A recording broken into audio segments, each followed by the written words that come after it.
Hey guys, welcome back. Episode 7 already? Holy cow. Crazy. 7 it is. I'm blessed. I get to hang out with you guys for an hour, answer some real estate questions live. Coffee with Closers welcomes you. And guys, how the hell are you today, man? How's it going? Don, you just wake up? No, I'm good. I've been awake for a few hours now. What's that? What's that about? Do I look sleepy? I'm more. No, not at all, man. I just know that it's like 3 hours earlier there. So it's like 9 o'clock here, bro. I've been up for a couple hours. We're good. Oh man, that's about the time I usually wake up, man. That's good. You ain't been to sleep. No, not usually. Usually I haven't been to sleep. I'm nocturnal. That's the way I roll. I like to be awake at night. Man, I'm the same way. I think all three of us are kind of like that. Hence the fact that we like to go out drinking together and whatnot. So yeah, that's what's maybe up. Coffee with Closers weren't meant to be. I mean, it should have been something else. Well, I think we rolled around with the idea with bourbon with closers, right? We did. So. We did.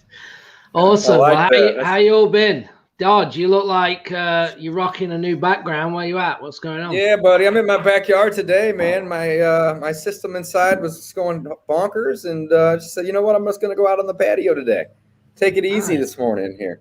I did just go run an appointment on a deal before this, and man, good old boy on the appointment. First thing he said to me is, I don't need to sell it. And I responded with, well, I don't need to buy it. Why am I here? And he's like, well, I'm interested in selling it. End of the appointment, me and him are drag racing my Tesla up and down the street. Right? So sometimes you got to do whatever it takes to win the trust of the seller, guys. I don't typically just let any stranger get in the car and go 60 miles an hour through the neighborhood. But I really wanted to buy the house, and the price that he had wasn't crazy. And, man, this guy was just not having it, right? He was pissed off that he was there showing me the property. So I did everything in my power to just build rapport and gain the trust. And, that's what closing is all about. It's just making friends with people. Like I tell that to tons of my students, guys, like I'm no sales guru or expert at it, but I can guarantee you that I'm good at getting people to like me. Just listen. I will 100% back you on that. Yeah, man. Like that's your superpower. That's my superpower, right? Yeah. Like I want to bring people up, and I want them to feel happy. And if it's not meant to be, it's not meant to be. But yeah. Long story short, guy wanted to drive the car, and I said, "Let's go." And at first he didn't want anybody else coming back. This is a one-time showing, but by the end of the appointment, he's like, if you want to bring your partners back later today or tomorrow, just let me know, man. And I was like, are you sure? Because you told me when I got here, one and done, And but yeah, just working on closing some deals here this morning, boys. That's awesome. I like it. That's what's up. Yeah. How about you guys? Me, we're having a nightmare on one of our flips. Tell us about it. It's listed. It's sold within a couple of days. We got over asking. That's all good. We put way too much money. We overspent on it. But I was like, all right, we're still going to make money. We're going to probably make around 30 on it.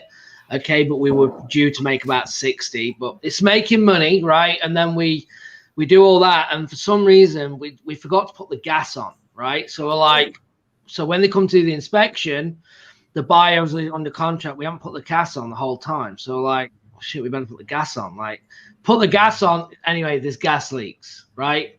So then we've had to dig up and redo all the gas lines and everything. It's just been a nightmare. It's just been just a flip from hell, Anyway, yep. So we've taken care of that. We're in closing. We should close on July 9th. We're going to make money. Hello. Say hi. Hi. But that's what we do as investors, man. We solve problems for people. Right. Yeah. So anyway, I mean, it's still a win because we're going to make money, right? And at the end of the day, I think it goes down to my whole thing is, you buy. When you buy is when you make money, right? When you buy, you make money. Don't wholesale. If you can't wholesale it, don't buy it. I stick to all these things, and on this one, it's definitely proven right because a lot of things have gone wrong. We've well overspent on the budget, but we're still making money. So you can't complain too much about it. Most people would have been upside down, you know? So yeah. I think a lot of people talk themselves into deals. Gavin, I think that's a prime example of somebody. If you had tried to force a deal to work in this situation and paid more than you should have and not properly negotiated, you'd have been in hot water right now. But if you have a formula, a system, a process in place for how you make your offers and you stick to your guns, this is my buy box and that's it. You're not going to end up in trouble if you end up finding a problem or running longer than you're supposed to because you've bought properly. So I think that I want to reinforce that here. You're going to come out skinned, but not damaged. Absolutely. Yeah. Yeah. And because you've bought properly in the deal. So what were you going to say, Dave? I was going to say, oh, hot damn. We got a question here today, guys. All right, guys, this is the point of the show. We love giving back. We're going to be talking about our own deals and networking with each other and helping each other, but we want to help you too, guys. So if you're watching and you have questions about wholesaling, fix and flip, rentals, landlords, BRRRR, creative financing, you name it, myself, I'm thinking of my partner, Don and Gavin, we're pros at this, guys. We love helping you guys. I was just talking to him a second ago. We're going to have to bring him on the show as well. But Aiden, thanks for the question. Keep them coming. And this is actually a fabulous question. Hey, I have a question. How would you wholesale a house when they still owe a mortgage? And in fact, I just made a video on this like 2 days ago. So I'm going to take this one, guys, but obviously jump in as well. So it doesn't matter if a house has a mortgage or not. In some cases, houses may have a mortgage. They may have a second mortgage. They may have unpaid taxes. They may have sewer liens. They may have utility bills. There could be contractor liens on the property. It doesn't matter, right? What matters is your offer above all of those bills. And is the seller willing to sell for that margin, right? If somebody, thinks they owe 50, right, and you offer 80, they're essentially going to get 30 grand at close. But then if you get to the table and they really don't owe 50, they owe 65, and you're willing to pay 80, they're going to get 15. Are they okay with that number? So obviously you want to run title and you want to know all the bills on the property. Now, can you wholesale a property that owes more than what your offer? So this is a great example with the question in mind, right? How would you wholesale a house when they still owe a mortgage? Let's say the mortgage is 90 grand and I'm willing to pay them 80 grand. We can still do the deal. I can still wholesale it. But when we go to closing and me as the buyer, right, is coming, I'm only going to pay the 80. So the seller has to be aware and know that I'm going to be paying less than the existing debts on the property, and they're going to have to bring money to the closing table. So I didn't really mention the wholesaling aspect of it. I'm talking about just the purchasing part. But as long as you and the seller can agree that what they're either going to take away or what they're going to have to bring works, and you can get them to show up. If you have a buyer on the other side that's willing to pay more, doesn't matter. You're good. You're golden, right? Yeah. So sometimes people say, oh, man, this guy owes more. It's not even worth making the offer. Do not make that mistake. Yeah, okay. About this time last year, I'd say give or take 12 to 15 months ago. And this happens all the time, of course, but this was this 1 month about a year ago where I had two sellers both bring in excess of $40,000 to the table to sell me a deal. Meaning they had a mortgage and other debts that had a gross number of 40,000+ more than what my offer was. And they brought that 40 grand to the table to pay all the debts, basically what I was paying plus their 40, in one case it was 50, to get it done. And then I turn around and I wholesale both of those deals, right? So it doesn't matter if they have a mortgage or not. Now, if they don't have a mortgage, it's going to make it a little easier to get a better price because there's not going to necessarily be a bunch of debts owed on the property. But to simplify that, it doesn't matter if there's a mortgage or not. In fact, most houses have mortgages. Let's be honest. It's just as long as the number you're offering is above it, or if it's not, they're aware and they're going to bring that difference to the table. You guys have anything to add on that? Just a rabbit hole of creative finance conversations that we'll probably not get into today. Well, there you go. I didn't even think of that, right? Yeah. But we're talking about wholesaling in this question. We're talking about wholesale right now, yeah. But you could do a sub 2 and wholesale to sub 2. I wouldn't personally, because if I tell a seller that I'm going to honor that mortgage and I'm going to pay that, I don't want to pass that obligation off to somebody else, and take the chance that they're not going to honor that obligation. But some people do. Some people will sub 2.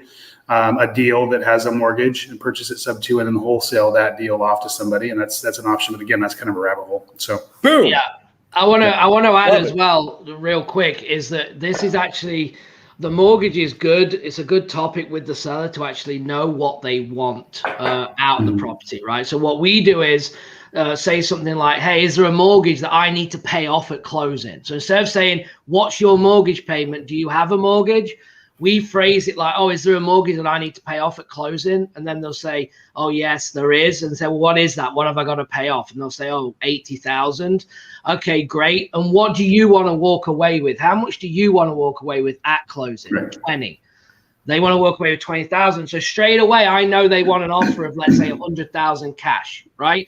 So that's an indirect way of getting a number from a seller without saying, well, what do you want to sell for? What will you take? What will you accept? So you're coming in a different angle to actually get the offer without saying, well, what do you want for the property, Mr. Seller? If you go around the back way of asking these questions of, hey, what's the mortgage? What do I need to pay off? Get that. How much do you want to walk away with? 20. They've just said basically they'll take 100 grand. That's what they've just done, right?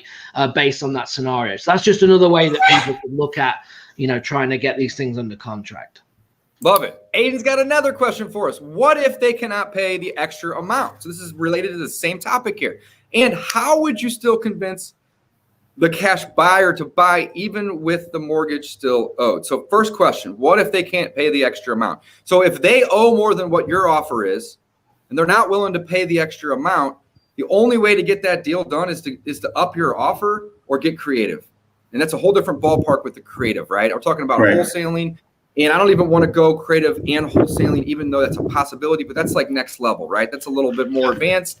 So if they can't pay the amount, you either need to up your offer to make it work, or it's a dead deal, basically. Second part, how would you still convince the cash buyer to buy even with the mortgage still owed? So the cash buyer is not going to give a shit, pardon my language, but this is explicit.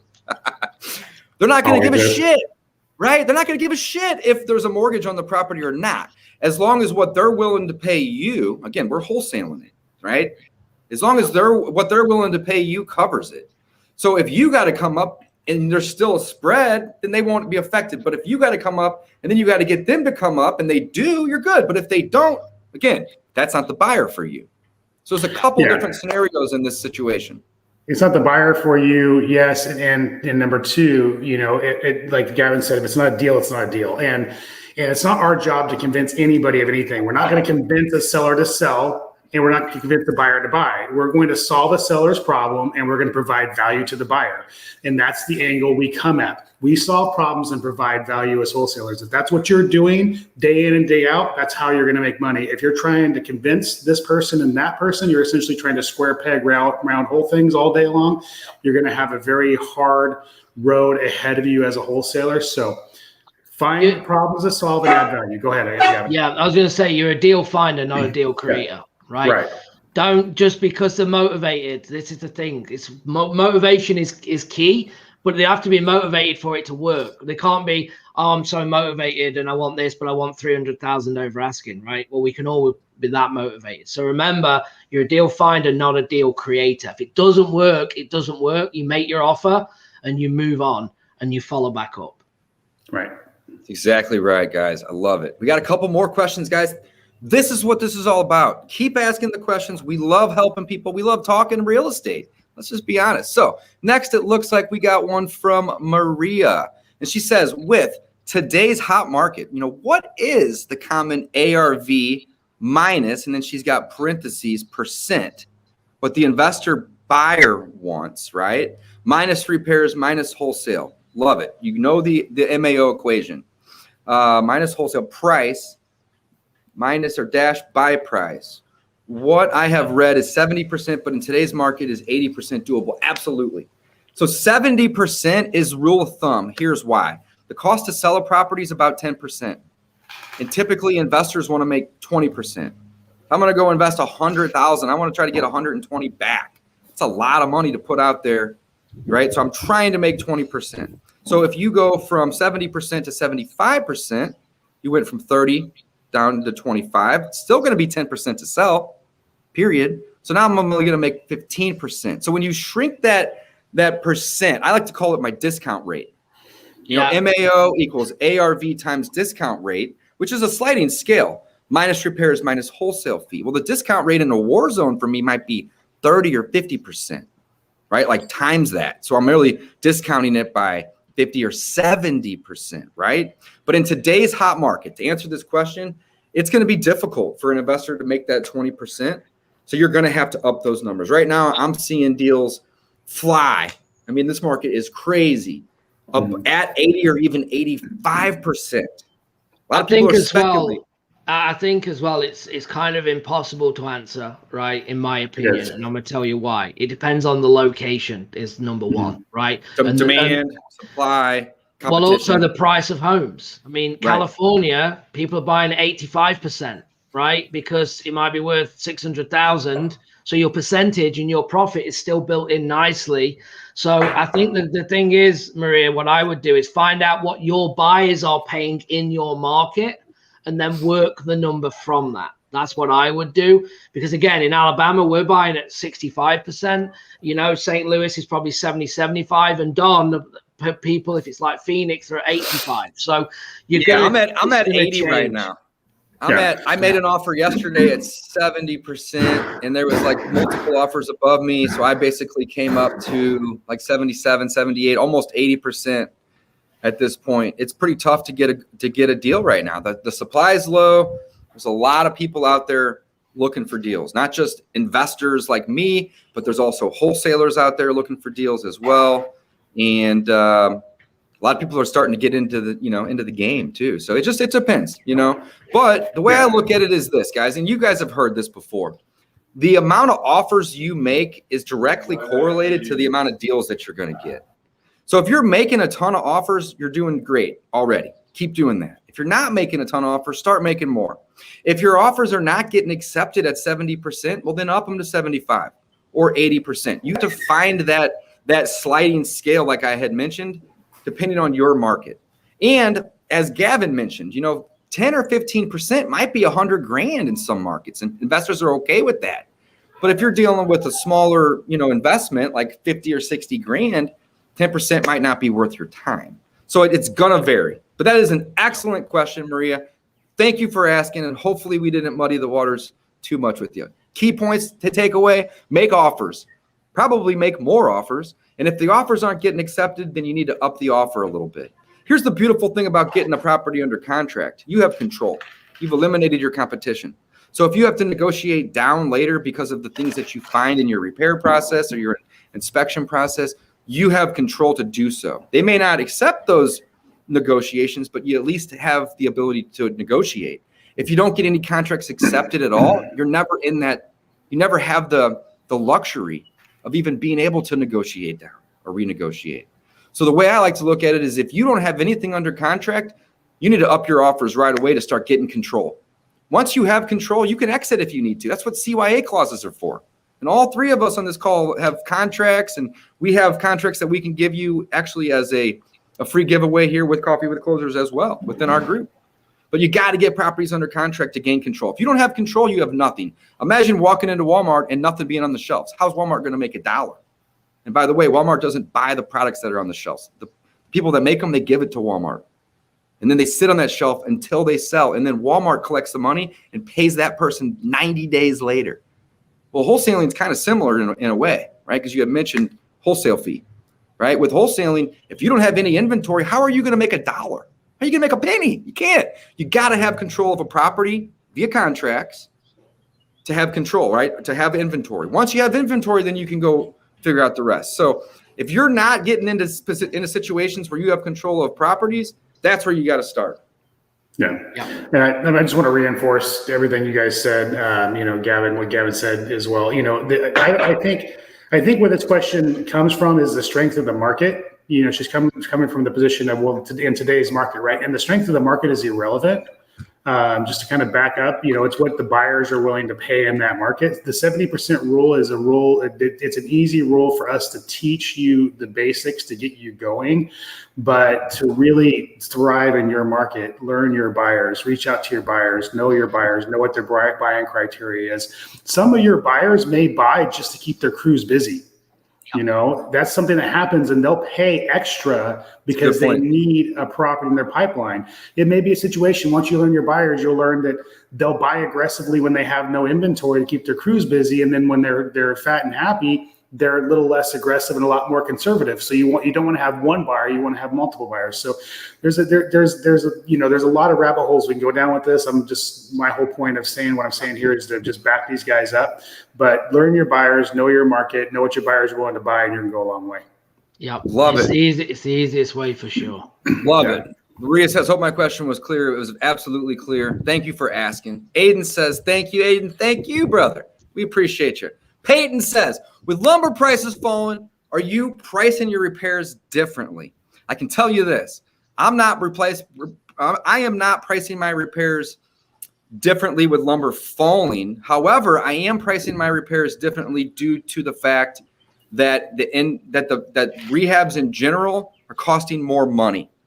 So lumber prices falling, that's a temporary thing. Lumber prices going up, that was also a temporary thing. But overall, the cost of materials is going up. And overall, the cost of labor is going up. Yeah, right. I'm only seeing going one way, and that's all. I'm not. That's what I'm saying. So I used to be at 10, 20, 30, or 40 a foot. Period. It was that simple, guys. I am no expert at estimating repairs. However, I'm pretty good by using that formula: 10, 20, 30, or 40. Is it really bad? It's $40 a foot. Is it really easy with paint and carpet? Maybe $10 a foot, right? Maybe a little more, right? But somewhere in that range. Well, over the last 6 months, it's really been more like 20, 30, 40, 50. One of those. Is it, 1 to 4? How bad? Bad's 4. 1 isn't bad at all. 20, 30, 40, 50. Right? So with lumber pricing going down, that's not going to change, at least on my end. How about you guys? The other thing is, again, though, it depends again on your market, right? Because if your repairs like California versus Alabama, we might be $45, and Don might be saying, well, we're $65, right? If it's a full rehab. So it just depends on, and then what finishes are you doing, right? There's so much more that goes in, but I think that as a wholesaler, I try and keep it real simple. When we're looking at comps, I just want to be lower than everything else that's sold if I can, and then I'll always make money, right? And it's the buyers that are going to figure out the repairs, right? No one really cares what you think. And the buyers are going to care what they think and what they say. So if they say it needs 20 and one says it needs 40 and one says it needs 80, it doesn't matter, right? Here's the thing, who's going to pay you more? Yeah, who's going to pay you more money? Wrong. It depends. Maybe this guy wants to rent it, whereas this guy's looking to do a conversion on something, or it just depends completely. That's a great point, Gavin. And we have different, skill sets and relationships. And, I may be able to rehab cheaper than the guy next to me just because I've been working with certain people or certain suppliers longer and I'm getting better price breaks. But in labor pool too, again, to just back everybody up, actually in California, we have a really, inexpensive labor pool for the most part. Whereas like I can get a house painted for, $125 a foot, $110 a foot, depending on the house. In Oregon, I can't get somebody to touch it for less than $3 a foot. So, there's a lot of factors that go into this this rehab game. And to back up again, I hate to be your broken record here, but the thing is you tell me it's going to be a $40,000 rehab, and I know I can get it done for 30. I'm going to use that 40 against you in my negotiation. Absolutely. If you tell me it's going to be a $30,000 rehab, and I know it's going to be 40, I'm going to use that 30 against you in negotiation. So we don't put repair estimates in our properties. We send out the wholesale. We just basically send out the number we want for it, and we let the people tell us whether or not we're crazy, and that's it. Yeah. Yep. I love that. How about you guys put ARVs in, or you just put asking? Oh, we don't even put ARVs in because that's the ARVs are the same thing because it's a sliding scale. You rehab higher, your ARV's higher. So if you put an ARV and somebody's got a rehab here or a rehab here, it's going to change. So I love that. I think that's smart. Yeah. Anything that's subjective to opinion or, basically your skill set or your ability to get something done, we don't put a number on, and ARV is one of those. Because if you send me a property and your ARV is low, I'm going to use that against you. If your ARV is too high, I'm going to use that against you. So, we're negotiators, right? That's what we do. Our job is to negotiate. And it's not that I want to be mean. It's just, okay, well, your information's off. So that's my opportunity to get a better deal. That's right. So we just send the number we want, and that's it. You figure out your ARV, you figure out your rehab, you figure out if it's a deal, because it's not my job to convince you. It's your job to tell me whether or not it works for you, and that's it. Yeah. Yeah. So, no, that's 100%. Love that. That's awesome. That is awesome. We haven't been, our wholesale volume has been down a ton because we're just trying to buy and hold as much as we can. But when we do our wholesales, though, guys, it's very similar, though. We'll sometimes put an ARV in estimated repairs, but we'll definitely highlight this is our opinion, by all means. But what Don said about, using that against you, it happens all the time. Ideally, you just put what you're asking for it and you let the investors figure it out. Great advice. I love that. That's awesome. So, Don, are you rehabbing outside of your own market right now? No. Not at the moment. No. I'm just, I'm a conservative investor. If I'm being real, I have rehabbed in other states, but it's in obviously more stable markets, more with the less craziness going on, and I will rehab in other states again, but right now, no. Got it. Yeah. Gavin's the only one that's got the balls to go do that right now. Yeah, I have teams on the ground, though. I don't want to make out, that I don't. I tell you one thing as well, though, that is hard in this market, with this crazy market, is understanding and knowing when to wholesale and to fix and flip, right? Mm-hmm. And knowing time frames versus pushing that ARV, putting more money in, and trying to know which properties to do it on, because you have them all the time. Do you want to put $5,000 in, stick it on, wholesale it, and get 30 grand? Or do you want to spend, 8 weeks doing it up, put in 50 grand in and maybe getting 50 grand, right? Do you want to make that 20 over the 3 months? You take the quick. Figuring all that out as well is difficult in this market because people are overpaying, and we're leaning towards now more like wholesale, put a bit in, wholesale, keep the repairs down, because people will do things to it anyway. They don't care if it needs a paint or because they're going to redo things. They're going to do things themselves. They don't care. They just need to get into a property. So we're looking at definitely wholesaling more right now, and just trying to be selective on what we flip and what we wholesale. So just want to throw that out there as well. No, I love it. That makes perfect sense. We have another question here from a Facebook user. Guys, remember, if you're watching us, just real quick, make sure you like, subscribe, and share wherever you're watching so more people can come and watch us. We appreciate it. Yes, thank you. we've got nothing to sell. You will not hear us sell anything on any of our episodes, right? So we've got nothing to sell. We're just trying to give value and get as many eyeballs on this show as possible. So we appreciate it. And also, hey, mention this real quick. Not sure why my name didn't show for anybody on Facebook, Gavin. So yeah, right? when you're watching, you need to allow, because we're going through StreamYard, you need to allow Facebook permission to show your name. So you have to say, allow me to show. There should be a link where you're watching for you to allow your name to be shown. That's what you need to do. Okay. Love it. So yeah. Anyway, we had a question. So guys, how and where are you finding properties right now? So they actually follow up with the question. Says everything seems to move so quickly. So I'm assuming you may be looking at the MLS or properties that are publicly available. And that's probably one of the reasons why you're seeing everything move so quickly. Anything that is listed on the MLS in most markets right now is probably not worth your time or energy to chase. Market cycles, there's times where the MLS is a gold mine. There's times the MLS is basically, it's just not worth your time. So, and this is one of those times. We're cold calling. We're direct to seller, essentially, I guess is what I want to state. So, direct mail, cold calling, door knocking right now is a huge opportunity. I started door knocking in a hot market, 2003, 4, and 5. when in a super hot market, you can put a house on the market and sell it in hours, not days, but hours.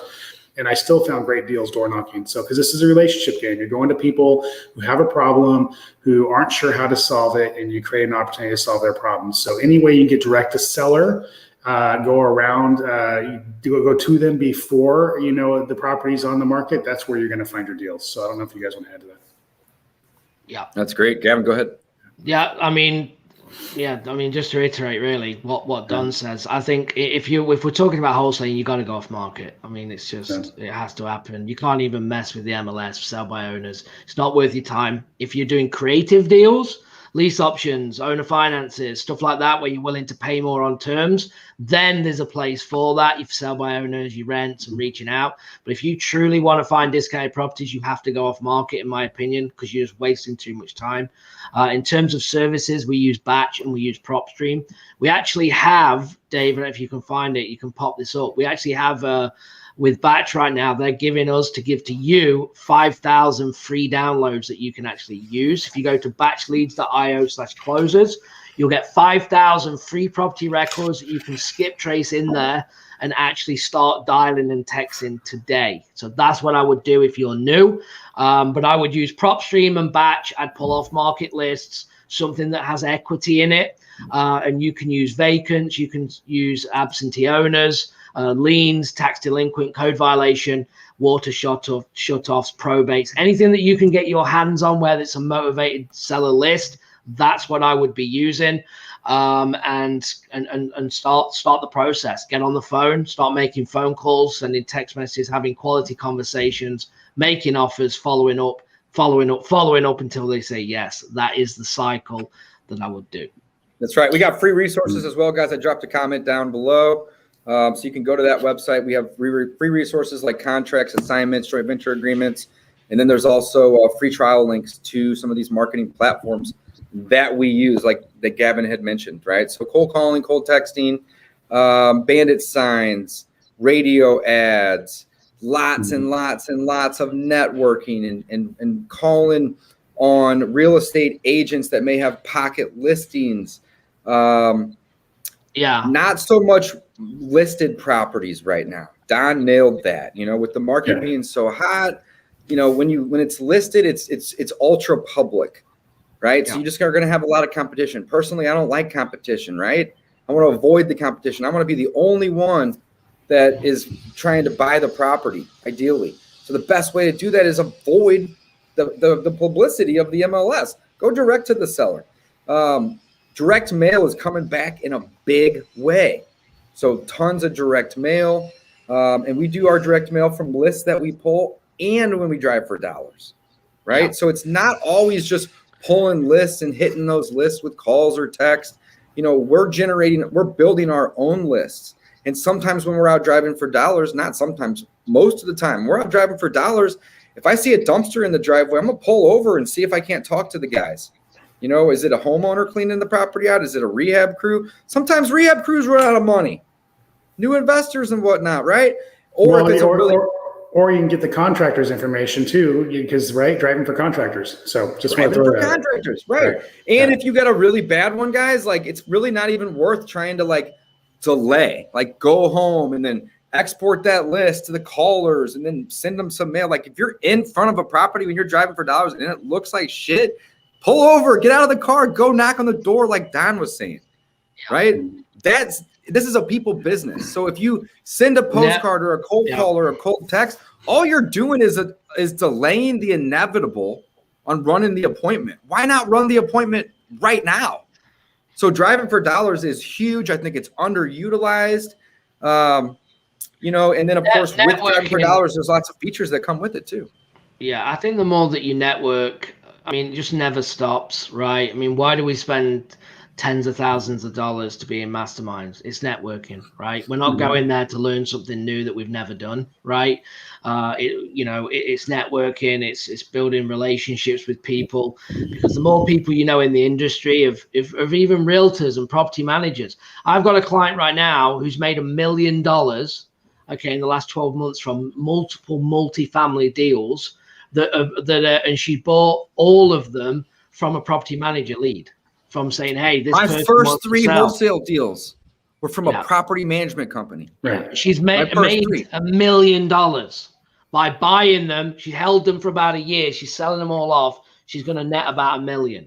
And it's just from relationships. So you can never get away from that. And that's with realtors, property managers, wholesalers, cash buyers, divorce attorneys, probate attorneys, Yeah. you name it, title companies. My title company sends me a deal or 2 a month.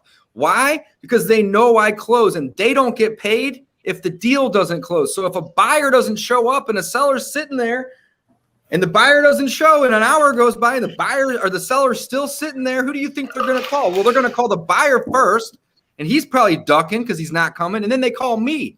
And sometimes I'll drive up there and meet them and say, I can't sign today because I'm not this guy, but I want to buy it. Can we close next week? And can I come view it this afternoon? Happens all the time. So network. I can't emphasize it enough. REI network, boom, that's it, right? You got to be networking with people, right? One of my friends, Sam, local STL guy, said he's with Faster House. I think his business is Faster Freedom. They bought like 200 houses last year, maybe more. And he was saying like 40 or 50% of the deals that he bought came from networking. Yeah. And I'm just like, holy cow, this is amazing. I would say probably 20 or 30% of ours come that way too. So it's not all like, hey, I got to go have a crazy budget. I need to go send 65,000 postcards. That's not necessary, guys. Start networking. There are free leads everywhere. But you got to get on the phone or get in the car and drive to these people's offices and meet them and let them know you can help me. Nursing homes, another especially great place if you're new as well. Like, you can call a buyer. Let's say it's in an area you don't really know what you're doing, but you built relationships. Like, you can literally like, hey, I'm going to call Don. Don, I got this deal. I really don't know what I need to offer. Like, this is the situation. Do you know what number you'd be at? Like, where would you be? And if he says, look, I'm going to be around 80 grand on this. Okay, cool. So I'm going to go and try and get it at 65, right? And then, hey, Don, I'm going to bring it to you and get you in if I get it. It's just relationships to be able to do that, right? And it's powerful. But you're not going to do it if you don't know them. They're not going to give you the time of day. But if you spent time, you've networked with them, they get to know you, because people want to help people who they like. It's just the nature of the beast. And if you have that, your job as wholesalers, as finding properties and getting help, just goes through the roof, because they want to help you. Because guess what? If Don's going to help me, Don, I got that deal. I can't believe it. When can you get in? Do you want to buy it? You're going to get first dibs on it, Don. Like, so it works both ways. The buyer's like, okay, great, yeah, let's go and see it and work on that, right? So all this, the networking is definitely huge.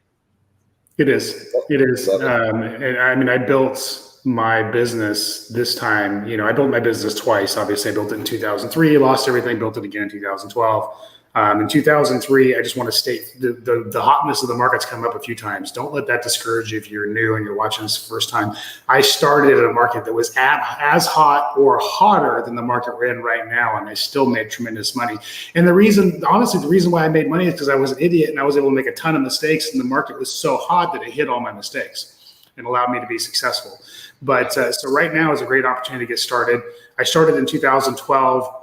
Networking my butt off, because I didn't have 2 quarters rubbed together in the market to save my life. And so I networked, and that's how I got my first deal. And I've got multiple deals after that through networking. So hot market, don't be discouraged. Network your butt off for sure. And just go out there and crush it. Yeah. Love it. And this is no excuse. Last thing I'll say on networking is as well, there's no excuse if you're virtual, right? You have one of these.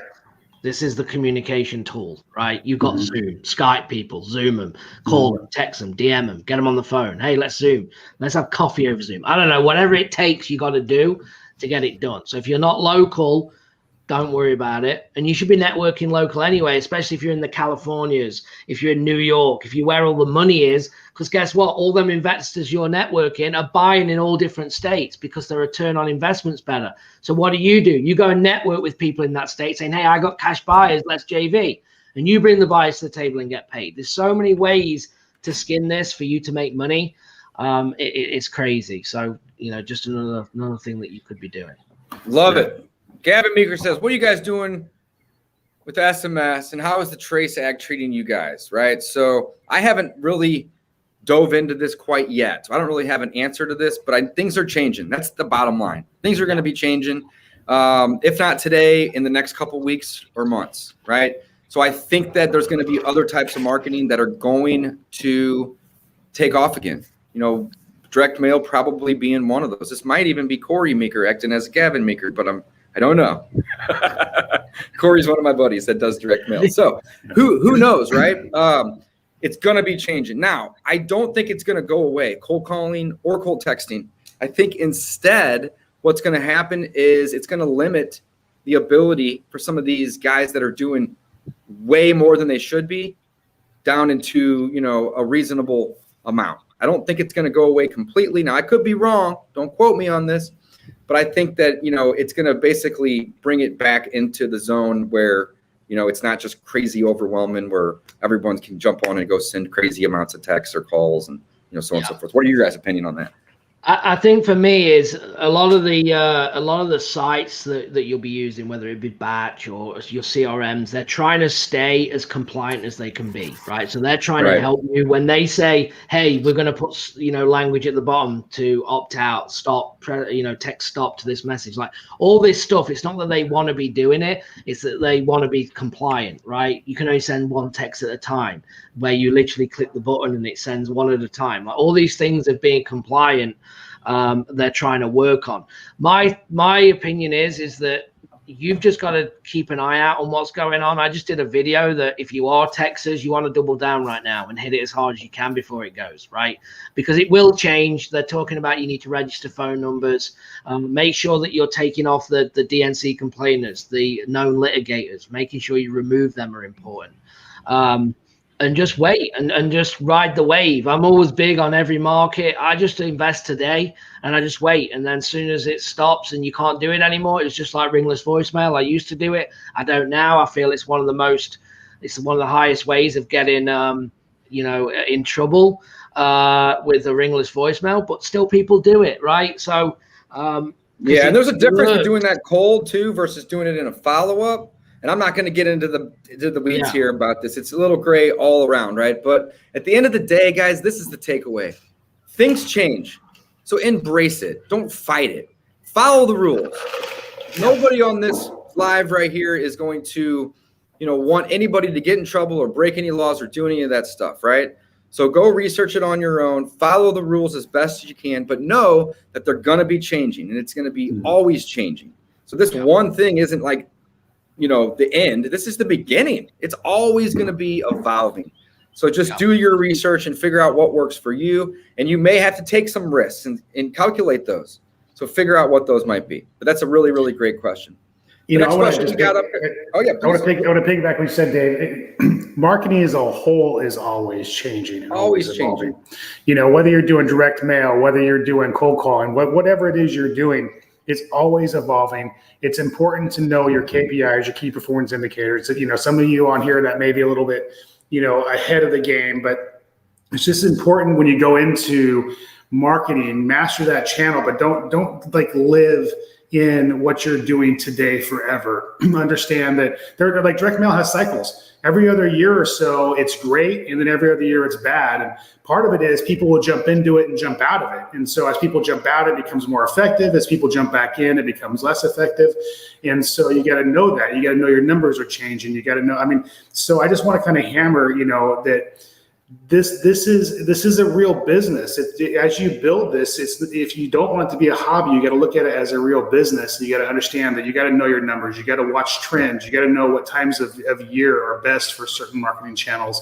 If you're in a sunshine state, you don't want to necessarily market to free and clear homes. That's, to me, a waste of money. If you're in a state where it snows, you want to market to free and clear homes in the middle of the winter when pipes are freezing and landlords are sick of these properties, right?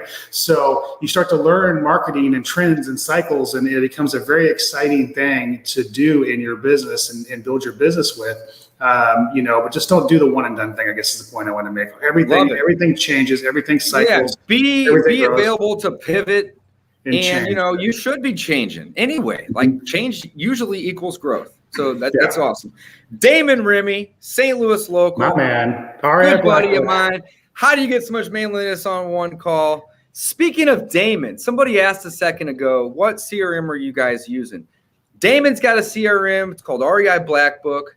And if Why you don't we get him go on over next week? Have we got if anyone you go on over next to week? coffeewithcloserslive.com, go over there and you can actually get, I think it's a 14-day free trial to that CRM. I've been using it since 2016. It's not the only CRM I use, full disclosure, but it's one of them, and I love it. And it could be the only one. And I love it though. So go over to coffeewithcloserslive.com, check that out. Damon has got an amazing system. We use it exclusively for dispositions, websites, landing pages, but it will actually do it all. So Damon, thanks for watching. It's a CRM on steroids. It's a CRM on steroids. It really is. Yeah, absolutely.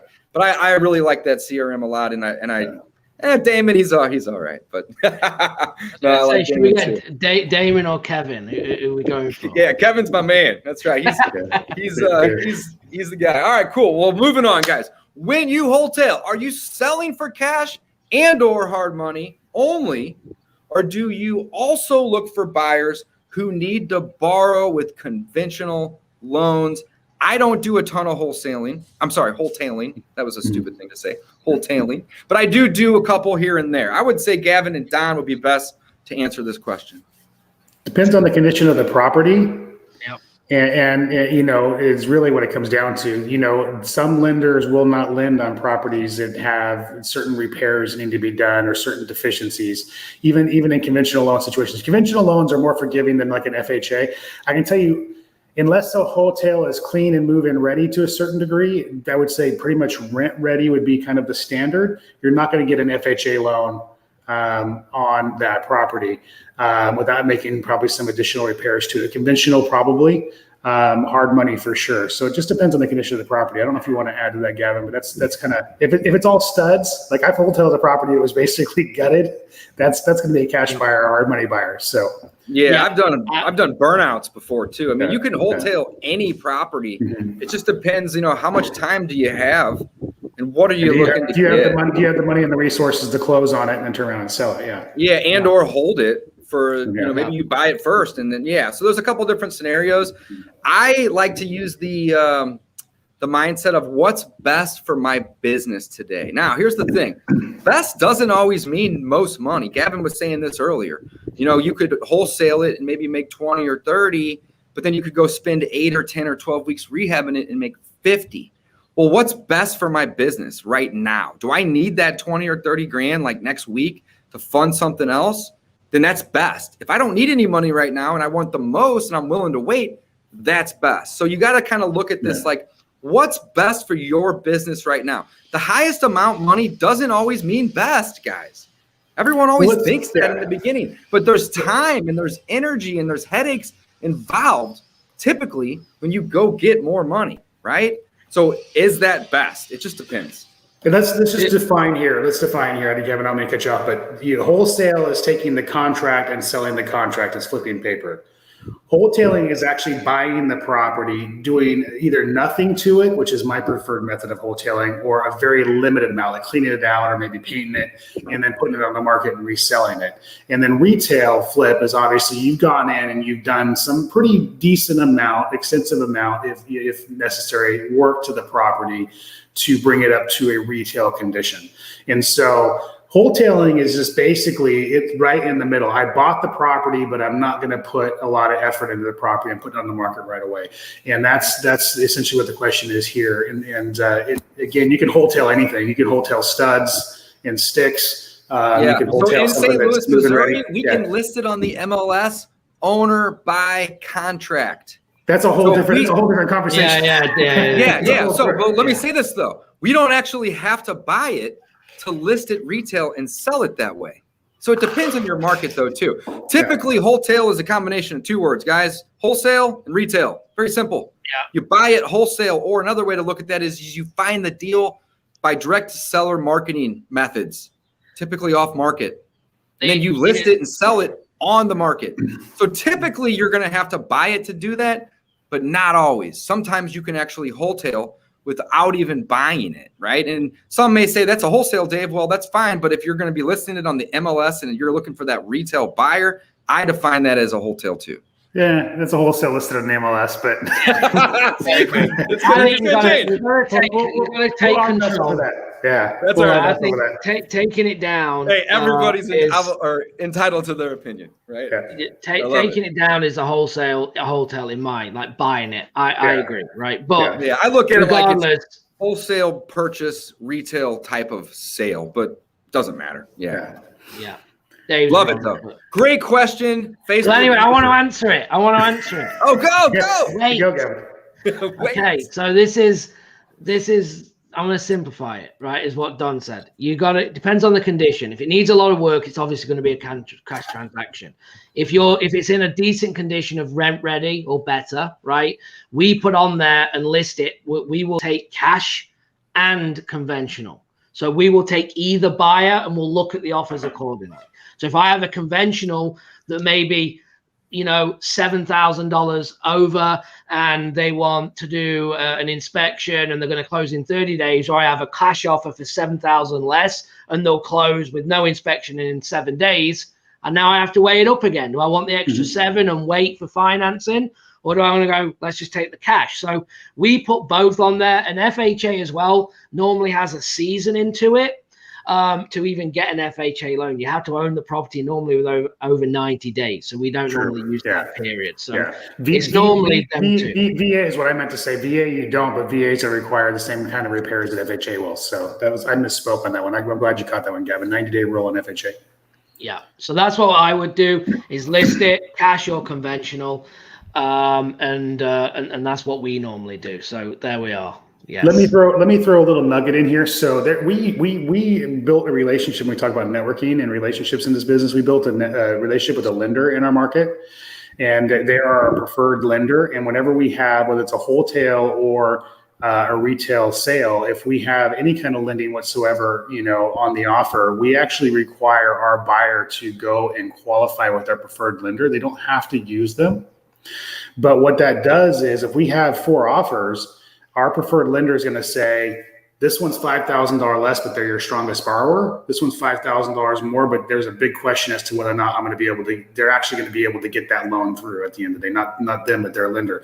And so we can choose, like Gavin said, do I want to roll the dice on this loan that may not close for $5,000 more, or do I want to take the one that's guaranteed to close for $5,000 less? So as a business, it's important to have people on your team that can give you information that you can make good decisions on. So I just want to throw that in there. I know this is kind of off topic, but having a preferred lender in your corner, they'll get business eventually through doing this for you. So don't feel like they're not going to get anything from this. Plus we send them Christmas gifts and gift cards and stuff like that for doing this for us. But the information that they provide to you in your decision-making process is priceless, because you're not making a decision in the dark as to whether or not that buyer is solid or not. So. Yeah, and that's a great point, Don. And the other thing is as well, you're not making this decision until you have everything, all the cards in front of you. That's the beauty, right? So when you're listing it, you might have 30 offers to look at and might have 7 cash and this, and then you look and you say, right, what are our best offers? And then you look at the best situation and you pick from the best. Yeah, your best, your highest offer might be 85,000, and you might have a cash offer for 75,000. It's a $10,000 swing, right? It's a no-brainer. I'll wait 30 days for 10 grand. Your preferred lender tells you, hey, this borrower that offered you 85, well, their Aunt Barbara wrote them their pre-qual letter, and it's not worth the paper it's written on, right? Yeah. And then you go, okay, well then, hey, that 75 is now a beautiful offer. So anyway, yeah. You guys nailed it. That's what's up. I like it. All right. We got another Facebook user here says, have a buyer looking for rehab properties in Jupiter, Florida, or on the Panhandle. Do you have any inventory in that location? I know I don't, but it doesn't really matter if we do or not. I would doubt that Don does. And Gavin, I would also probably doubt that you do too. But if you have a buyer looking, closing. Okay. Yeah, right. If you have a buyer looking for property in a specific area, though, guys, go on the Facebook groups for those local areas. There's going to be a lot of them if you're talking about the entire Panhandle, right? But go join all those different groups, see what those other wholesalers in that area are sending out, and try to joint venture with them. That's like the easiest way to get into this business. You don't necessarily need a bunch of money to go market to sellers and or time, because it's usually one or the other or both. Joint venture, right? It's the easiest way. If you bring a buyer to somebody that's marketing a deal, typically they're going to probably be willing to give you 50-50 on it. And if there's a 10 or 15 or 20K spread, that's potentially, $5,000 to $10,000 in your pocket for just connecting dots. It's literally the easiest way. In a market like Jupiter and West Palm, if you find a deal, you're not going to struggle with a buyer. So it's awesome that you have a buyer that wants something, but you got another 100 at queuing ready to go. So don't worry in a hot market like that. If you would have said, in the middle of Mississippi somewhere and I got a buyer, then great, because there's not as many there, right? But if you're talking about Jupiter and West Palm and you find a true deal, I mean, they're going to be literally right? bidding more. Also, reverse wholesaling. It's a big deal, right? So what is it? Well, it just basically means that you find the buyer first and figure out what he wants, and then you go market in that area versus market in an area and then try to find the buyer. It's the same thing, just flip. So figure out what that guy wants. Does he want condos? Does he want single families? Is he looking for 12-unit buildings? Figure that out. Yeah. Then pull lists and start marketing to those areas, or start driving for dollars if you're in the area already and try to find the deal for that guy. Other than that, go on Facebook, find other people selling deals. Last but not least, you can just go find the deal for that buyer. Love it. So Aaron T says, what is the top skip tracing companies you guys prefer? Gavin and Don may do things differently than me. I like batch leads. Huge fan because of two main reasons. Well, really 3 or 4. But number one is that they have really good high quality skip tracing, and it's very, very competitive. Number 2, I never pay to skip trace the same lead twice because they have match savings over there. And other companies, I think, maybe starting to do this, but for a really long time, batch was the only one around doing this. And basically what it means is if I add a list of 100 leads in and my system already has 40 of those leads skip trace, or think about scale, guys. If you have 10,000 leads, right, and you're adding those into skip trace and you already have 4,000 of them in your system skip traced, you're not going to pay to skip trace those a second time. Only if the data is different will it give you the result and charge you for it. So sometimes I'll pull lists from like Deal Machine or Batch Driven, and it might be 4,000 or 5,000 driving for dollars leads, and there may only be 300 or 400 new ones in there. So it simplifies adding leads, it simplifies cost, and again, it's high quality. The other 3 and 4 reasons are SMS as well as direct mail, directly from the system. It's all in one place. So Don, Gavin, what about you guys? Great question. Skip Force for me. Skip Force? Yep. Yeah. I'm the same. I'm batch. So I think the thing is as well, there's so many companies. You just got to pick what works, right? Stick with it, and everyone's trying to resell data. It's just insane. Yeah, exactly. There's a lot of what you get. I'm not buying when people can get it for like 5 cents and stuff that's actually any good. Personally, exactly. So, Now, Skip Force does sell, I think, for 8 cents, but it is good data. I use it. I make money on it. The reason why I use them first is because I do a double skip. I like to skip through Skip Force because it is the cheaper source. We do our calling and whatever we're going to do with it, and then whatever we don't hit on, we go back through and pull skip again on the stuff we didn't hit on through a different. Because honestly, they get them from different places. Batch buys from one place, Skip gets their data from another place. A different skip company will get their data from another place. So you really should have 2 skip trace companies in your arsenal. You run it first, mark it to it. Whatever doesn't hit, you come back and you run it through the other source. I guarantee you're going to pick up stuff that you didn't pick up the first time around. If you're only using one skip trace company, you're leaving money on the table. It's a great point. Guys, text flip to 314-310-5221. I just dropped a comment. Free resources right there. We will happily send you guys links to get a free trial at Batch, and they'll even throw in 5,000 property records included with that free trial. So you can go get some lists, and you can just test out the skip tracing. You can test out the SMS. You can test out the direct mail. I believe it's a week free, which is awesome. But again, they include those 5,000 property records. I got a hard stop at noon, and it is noon, so we're going to have to wrap this episode up today. But guys, I really want to thank everybody for coming, listening, watching, asking questions. Today was probably the best episode yet with, the viewer feedback and response and questions, and that's what this is all about. We love helping you guys, and we obviously like to talk. Me specifically. So no doubt happy to be here, guys. We're going to take the controls so we can mute you at times. Yeah. That's all right. That's all right. I like it. But right, really awesome. great episode, guys. Thanks for all your great, commentary as well. And we will be back next week, same time, same place. Catch us then. Any parting words for the audience, guys? Good luck. We have one question here that I want to answer. How many buyers you need to find for reverse wholesaling? One. Just find one and then find more. But that's all I got to say is don't make it too hard. Have fun. Enjoy your life, guys. And thank you for being with me this week. And I always enjoy talking to you. Absolutely. Signing off, guys. Thanks for watching. Okay. Bye-bye. Bye.